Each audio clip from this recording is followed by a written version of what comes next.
Toxuning mayda go'shtini o'ttirdan shilib to'g'rab olamiz.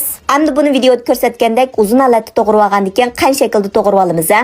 Endi buni cho'ngroq bir qachiq silib, tam xurishlaridan azroq tuz, laz undan bir qo'shiq, cho'ng istamning ko'p qiyamidan 2 qo'shiq atrofida qo'yib olamiz.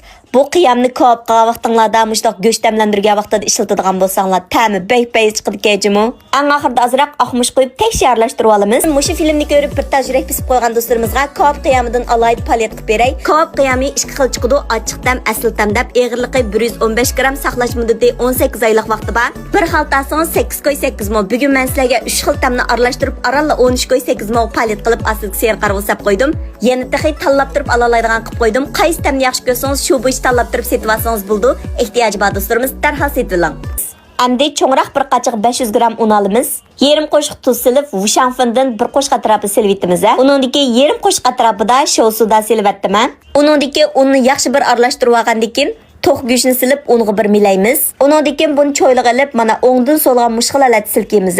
Endi buni so'g'aq suvga bir chilib etib, yana unga milaymiz. Bu jarayonni qunoq qiraqmaldan yarim chimcha atrofida qo'yib etadigan bo'lsak, shunchalik gurus ajoyib yeyishlik chiqadi. Diqqat qildigan ishlar qo'limizning olqini qilib, o't tuzni mijimiz. Mushundaq unga yaxshi milgan vaqtimizda mana mushundaq budur shundaq katta chiqadi. Hammasini mana mushkul holatda milab tayyorlab oldim.